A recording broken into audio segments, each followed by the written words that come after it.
You'll never be a mother, you know that, right? My sister Victoria's words cut through the dinner table conversation like a knife. Everyone went quiet for a second before nervous laughter filled the air. She was smiling that cruel smile she always wore when she thought she was being clever. Some people are just meant to be the fun aunt, she continued, gesturing toward me with her wine glass. And that's okay. Not everyone can handle the responsibility of actually raising kids. My mom tried to change the subject, but Victoria wasn't done. I mean, what's even the point of being a wife if you can't even get pregnant? That's literally the only job that matters. I forced a smile and nodded along, playing the good sport like I always did. My husband Marcus reached under the table and squeezed my hand. He was the only one who saw the pain behind my fake laugh. But that night, something was different. As I cried into my pillow, I felt something shift inside me. Not sadness this time. Something sharper. Something that whispered back to Victoria's cruel words. We'll see about that. Just before you continue to watch, Feminine Revenge would like you to subscribe to this channel and like this video. It would encourage us to keep this streak of thrilling revenge stories for you to watch. Alright, back to the story. 8 years. 8 long years of marriage, and our house still echoed with emptiness. The spare bedroom we'd painted yellow with hope now served as Marcus's home office. The crib we'd bought too early was tucked away in the basement, gathering dust. I sat alone on our couch, scrolling through videos of my niece's dance recital. Victoria had posted 12 clips, each one showing off her perfect family. Her 3 kids were beautiful, talented, everything a mother could want. My phone buzzed with a text from Victoria. It was a baby meme with a stork carrying multiple babies. The caption read, 3 and counting. I stared at that winking emoji for a full minute. She knew exactly what she was doing. Every post, every comment, every family gathering was designed to remind me of what I didn't have. But tonight, instead of crying, I screenshot the message. Something told me I might need it later. I didn't know then that in just a few months, that screenshot would become part of something beautiful. The baby shower games were supposed to be fun. Victoria had organized everything perfectly, from the pink decorations to the fancy finger foods. All the women sat in a circle, playing some ridiculous guessing game about baby names. Okay, next category is things only moms understand, Victoria announced with a bright smile. She looked directly at me. You wouldn't understand this part, it's for moms only. Maybe grab some more punch from the kitchen. The room erupted in giggles. Some of the other women looked uncomfortable, but no one said anything. They never did. I stood up slowly, my cheeks burning with embarrassment. Sure, I'll just go refill the snacks, I said, trying to keep my voice steady. As I walked toward the kitchen, I heard Victoria whisper loudly enough for everyone to hear. I feel so bad for her husband. He married her thinking he'd have a family. Marcus appeared beside me in the hallway. He'd been talking to the men outside, but somehow he always knew when I needed him. He took my hand and squeezed it tight. But this time I squeezed back harder. He saw something new in my eyes that day. That night, Marcus found me sitting on our bed, staring at nothing. He didn't say anything at first. He just sat down beside me and pulled me into his arms. You don't have to keep going to these things, he whispered into my hair. You don't have to prove anything to anyone. I leaned into his chest, breathing in his familiar scent. She's my sister, I said quietly. That doesn't give her the right to hurt you. We sat in silence for a while. Then he said something that changed everything. But when it's your time, you'll know. And when that day comes, everyone else will know too. I pulled back to look at him. Really look at him. His eyes were serious, determined, like he was making me a promise. I squeezed his hand and whispered back, what if it's finally time? He smiled then, that slow smile that made me fall in love with him 8 years ago. Then we'll make sure it's unforgettable. I'd taken so many pregnancy tests over the years that I could do it with my eyes closed. The routine was always the same. Hope, wait, disappointment, cry, repeat. But this morning felt different. I couldn't explain it, but something deep in my body felt changed, like a secret was waiting to be discovered. I took the test and set it on the bathroom counter just like always. But instead of leaving the room like usual, I stayed. I watched the timer on my phone tick down slowly. 3 minutes felt like 3 hours. When the timer went off, I picked up the test with shaking hands. For a second, I couldn't process what I was seeing. One line. Then another, fainter line appeared. 2 lines. My hands started trembling so hard, I almost dropped the test. I blinked hard, thinking my eyes were playing tricks on me. But the lines were still there. Positive. After 8 years of trying, 8 years of hoping, 8 years of Victoria's cruel words echoing in my head, I was finally pregnant. I don't remember how I got from the bathroom to the kitchen.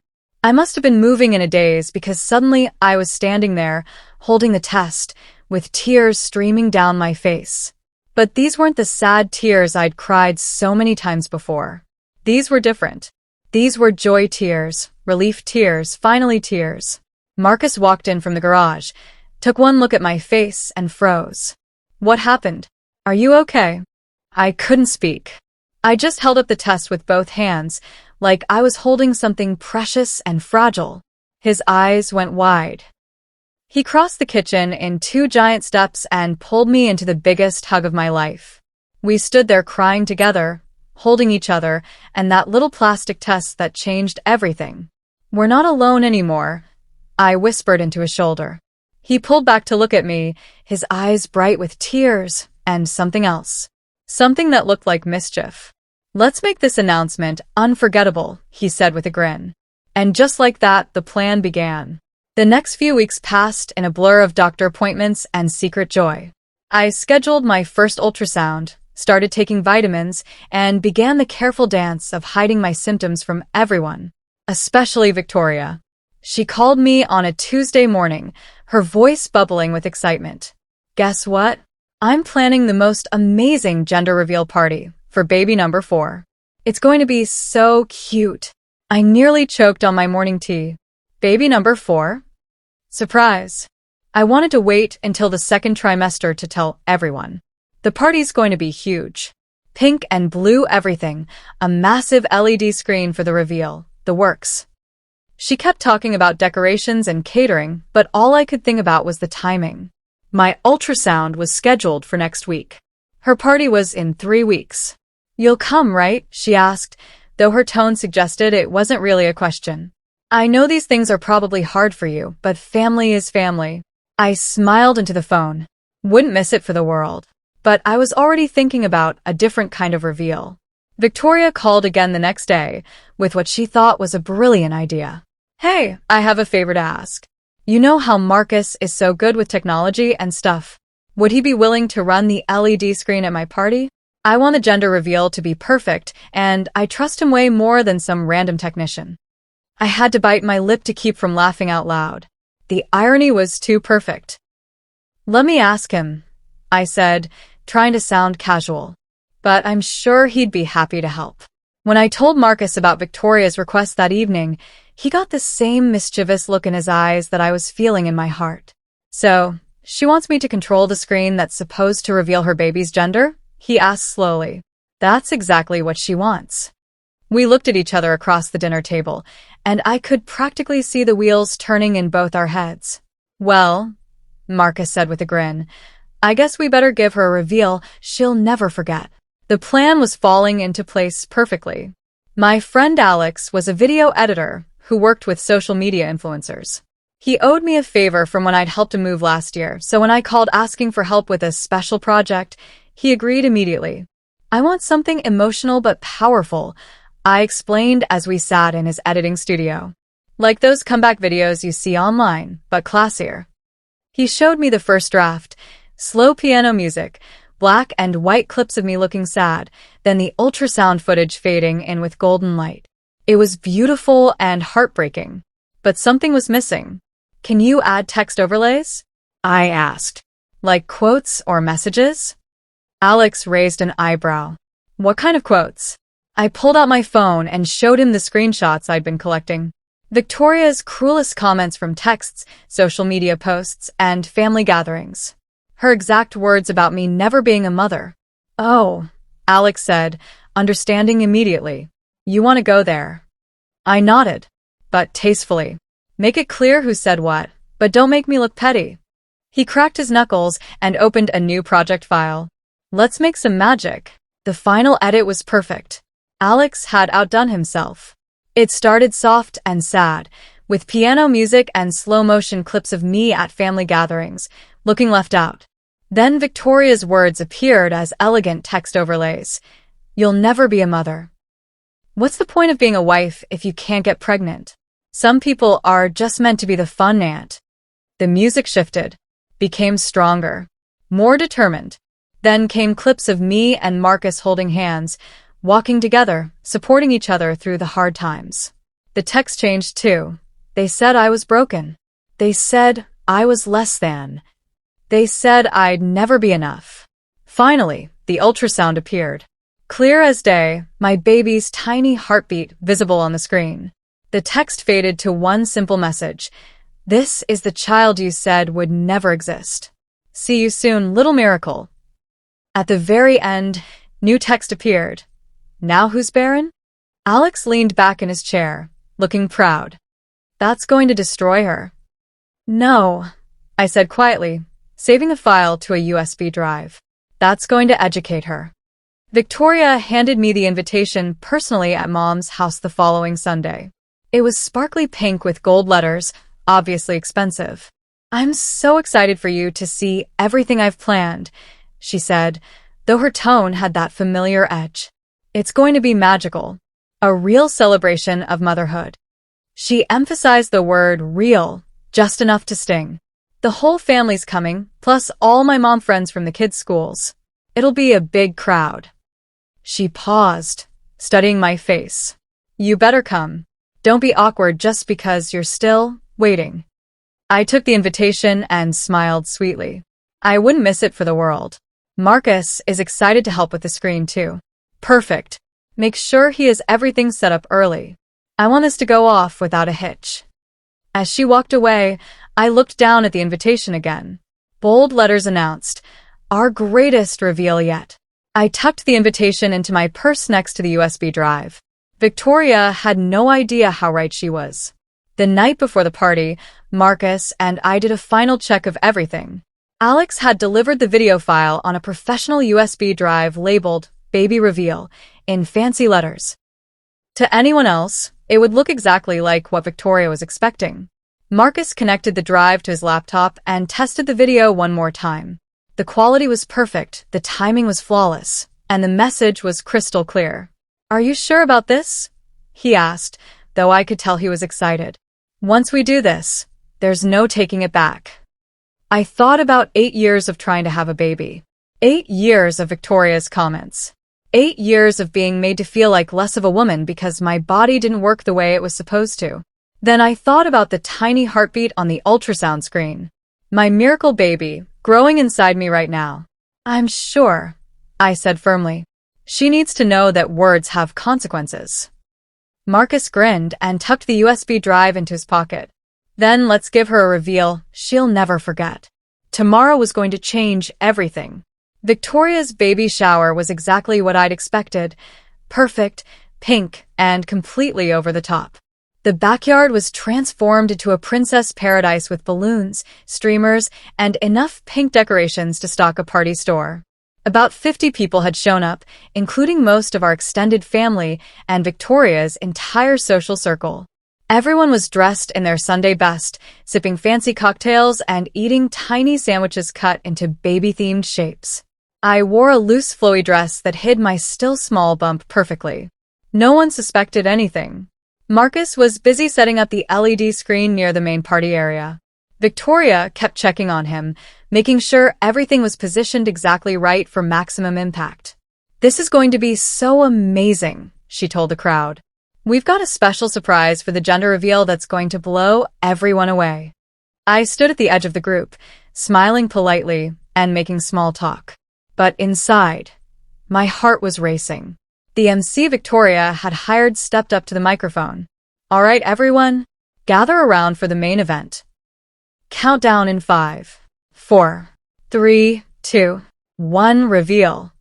The LED screen didn't flash pink or blue like everyone expected. Instead, It faded to black, then flickered to life with something completely different. Soft piano music began to play. The screen showed a title card in elegant script, the story of a woman who was told she'd never be enough. The crowd fell silent, confused. Victoria's smile faltered as she looked around, trying to figure out what was happening. "Marcus, what is this?" she called out, but he just smiled and pointed to the screen. A voiceover began, my voice clear and calm. "This is the story of someone who was mocked, dismissed, and told she was broken. This is the story of how words can hurt, and how miracles can heal." Victoria's face went pale. She was starting to understand that this wasn't her gender reveal. The first clip appeared, me sitting alone at a family dinner while everyone else celebrated Victoria's pregnancy announcements. The footage was subtle but powerful. Then came the text overlay in beautiful typography. "You'll never be a mother, you know that, right?" The room was dead silent except for the video playing on the massive screen. You could have heard a pin drop. More clips played, me being excluded from baby shower games, sitting alone while Victoria held court with her perfect family, forcing smiles while my heart broke. Each clip was paired with Victoria's exact words as text overlays. "Some people are just meant to be the fun aunt. What's the point of being a wife if you can't get pregnant? That's literally the only job that matters." I watched the faces in the crowd. Some people looked uncomfortable, finally seeing what Victoria's harmless teasing really looked like. Others were starting to piece together who was behind this presentation. Victoria was frozen in place, her mouth hanging open in horror. She kept looking between the screen and me, her brain trying to process what was happening. Then came the turning point in the video. The music shifted from sad to triumphant. The clips changed from pain to hope. And then, crystal clear on the giant LED screen, appeared my ultrasound image. The crowd gasped in unison. The ultrasound filled the entire screen, my baby's tiny form clearly visible. The heartbeat was strong and steady, echoing through the speakers. Text appeared across the image in bold, golden letters. "This is the womb you said was empty." A pause. Then, "This is the miracle you mocked." Another pause. The music swelled. "This is the child you said would never exist." And finally, the words that made half the crowd gasp and the other half start laughing. "Now who's barren?" The video ended with a final message. "See you soon, little miracle. Due December 2024. The screen faded to black, leaving 50 shocked faces staring at nothing. For a moment, nobody moved. Nobody spoke. The only sound was the gentle background music from the party playlist that had automatically resumed. Then someone in the back started clapping. Slowly, others joined in. Some people were laughing, not at me, but at the perfect poetic justice of it all. Victoria stood frozen in the center of it all, her face cycling through every emotion possible. "Turn it off!" Victoria shrieked, her voice cutting through the applause like a blade. Who did this? She spun around wildly, looking for someone to blame, someone to yell at. Her perfect party was ruined, and she was absolutely furious. "Who knew about this?" she screamed at the crowd. Most people just stared back at her, unsure how to respond. Then her eyes landed on Marcus, who was standing calmly by the screen controls, his hands clasped behind his back like he was waiting for this exact moment. "You," she pointed at him with a shaking finger. "You set this up." She charged toward him in her high heels, her face red with rage. The crowd parted like the Red Sea as she stormed across the lawn. "You knew she was pregnant. You helped her humiliate me at my own party." Marcus didn't flinch. He just looked at her with calm, steady eyes. "She deserved to have her moment," he said simply. Victoria was close enough now that spit flew from her mouth as she yelled. "You betrayed my trust." That's when it happened. Victoria was so focused on screaming at Marcus that she didn't notice the decorative lighting cord stretched across the grass behind her. Her heel caught it perfectly. For a split second, she looked like a cartoon character, arms windmilling, eyes wide with surprise, fighting gravity and losing. Then down she went. But Victoria didn't just fall. She fell backward, pulling the entire strand of lights with her, tangling around her ankle like a lasso. She stumbled, tried to catch herself, spun around once, and went flying directly toward the gift table, where her enormous three-tier cake sat in all its pink frosted glory. The crowd watched in slow motion as Victoria, the woman who had mocked me for years, face-planted directly into her own celebration cake with a wet, sickening splat. Pink frosting exploded everywhere. Cake crumbs flew like confetti. The decorative sugar flowers scattered across the lawn like sweet revenge. When she finally sat up, her perfectly styled hair was matted with buttercream, and her designer dress was ruined beyond repair. The silence was deafening. Nobody moved. Nobody breathed. 50 people stood frozen, staring at Victoria sitting in the ruins of her own cake. Pink frosting dripped from her hair onto her shoulders. A sugar flower was stuck to her cheek. Her mascara had turned into black rivers running down her face. Someone in the back whispered, "Oh my God." Another person muttered, "That's karma." A few people tried to approach her, to help her up or offer napkins, but Victoria held up her hands to stop them. "Don't," she screamed, her voice cracking. "Just don't." She struggled to her feet, slipping twice on the frosting-covered ground. Her shoes were completely ruined, filled with cake and icing. The crowd watched as she looked around at all the faces staring at her. Family members, friends, neighbors, everyone she'd invited to witness her perfect moment had instead witnessed her complete humiliation. She tried to wipe the frosting from her eyes, but her hands were covered in it too. She was a walking disaster, and she knew it. Without saying another word, Victoria turned and ran toward the parking area, her destroyed heels clicking unevenly on the concrete as cake pieces fell behind her. She reached her car and slammed the door so hard the whole vehicle shook. The party was effectively over.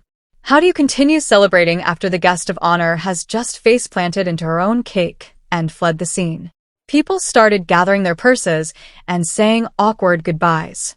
Some stopped to congratulate me on my pregnancy, their voices warm with genuine happiness. Others just slipped away quietly, probably already planning how they'd tell this story to their own families. Marcus began packing up the LED screen while I helped Victoria's mother-in-law clean up the cake disaster. The poor woman looked mortified. "I'm so sorry about your announcement," she whispered to me. "Victoria can be intense sometimes." "It's okay," I said, though we both knew it really wasn't. My mom appeared beside me, pulling me into a tight hug.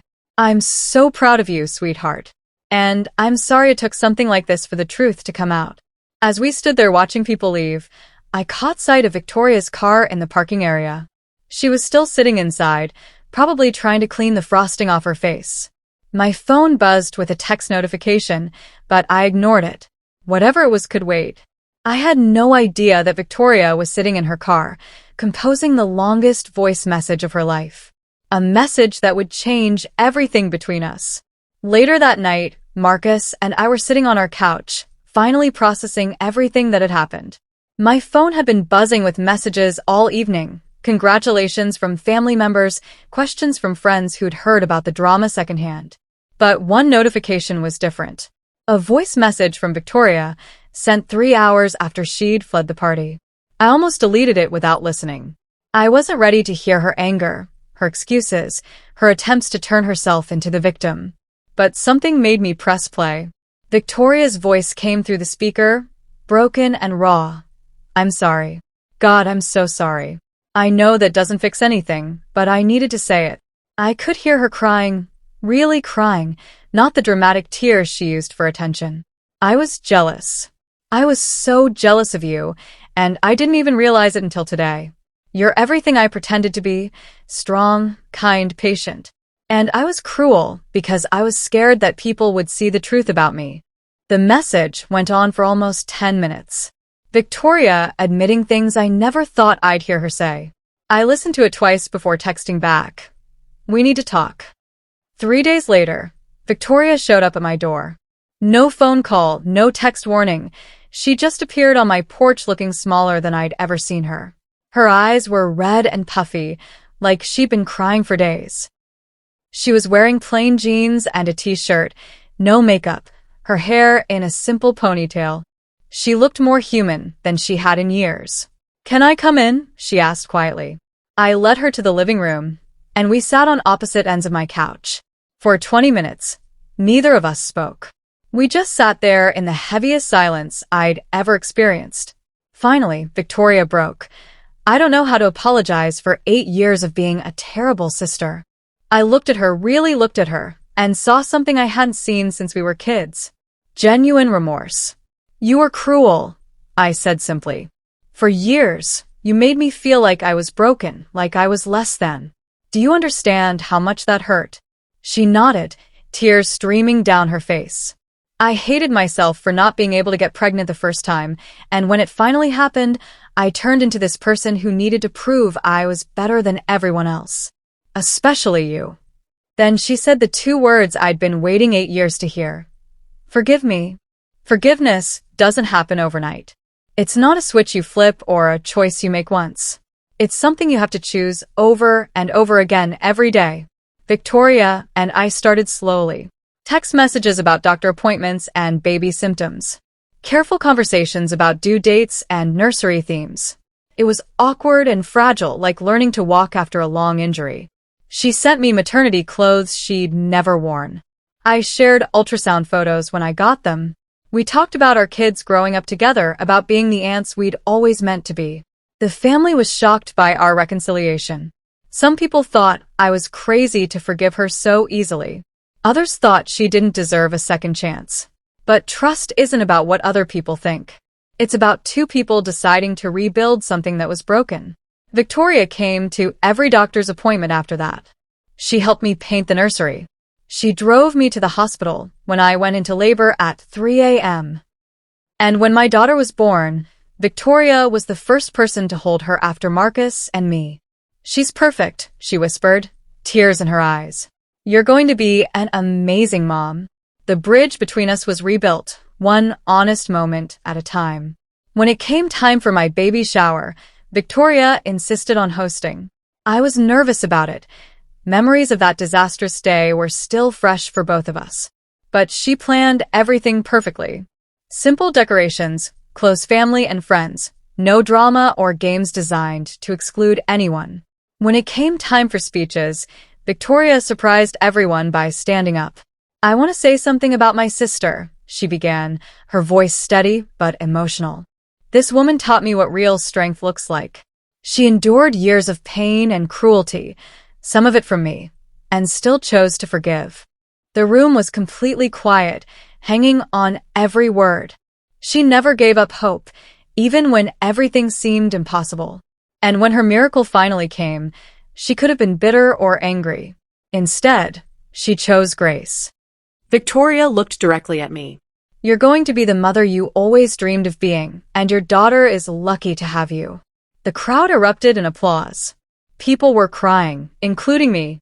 As everyone clapped, Victoria walked over and hugged me tight. "No LED screens this time," she whispered in my ear, making me laugh through my tears. "Nah," I whispered back. "This time, we already know the miracle is here." I'm writing this story while holding my 3-month-old daughter, Emma.